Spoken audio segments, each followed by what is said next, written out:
పాలెం మండలం మేకలతండ గ్రామ పంచాయతీ పరిధిలో బుధవారం రాత్రి ట్రాన్స్ఫారం దొంగతనం జరిగిందని అక్కడ ఉన్న రైతులు ఆరోపిస్తున్నారు. దానిపై ప్రత్యక్షంగా మనతో రైతులు ఉన్నారు.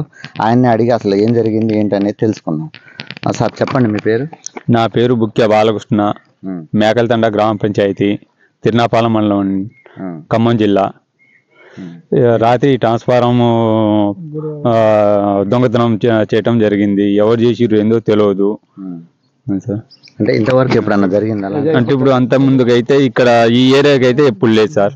అంటే ఇప్పుడు బయట అట్లనే జరిగిందని చెప్పేసి మొన్న చెప్పిర్రు, ఒక 4-5 రోజుల క్రితము సార్. మొత్తం ఎన్ని ఉన్నాయి దీని కింద? అంటే మోటార్లు ఎన్ని ఉంటాయి? అంటే ఇప్పుడు 10 మోటార్లు ఉంటాయి సార్. అంటే ఇప్పుడు ఈ ట్రాన్స్ఫారం కింద 10 మోటార్లు ఉంటాయి.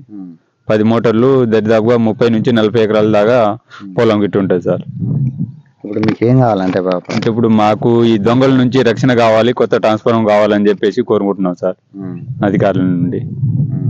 సరే, మొత్తం రన్నింగ్ లో ఉన్న ట్రాన్స్ఫారం రాత్రి దొంగతనం జరిగిందని రైతు ఆరోపిస్తున్నారు. అలాగే దొంగల భయం నుంచి కాపాడుతూ మాకు కొంచెం వ్యవసాయ పనులు చేసుకునే టైం కనుక మాకు త్వరగా విద్యుత్ శాఖ నుంచి ఇక్కడ ట్రాన్స్ఫారం ఏర్పాటు చేయాలని రైతులు కోరుతున్నారు. దీని కింద దాదాపు 10 మోటార్ల వరకు నడుస్తున్నాయి. అలాగే 30 నుంచి 40 ఎకరాలు సాగు భూమి ఉంది. దీన్ని అంటే రైతుల సౌకర్యార్థం వెంటనే ట్రాన్స్ఫారం ఏర్పాటు చేయాలి, అలాగే దొంగల భయం నుంచి కాపాడాలని కోరుతున్నారు. కెమెరామెన్ నారాతో వెంకన్న, న్యూస్ పాలేరు.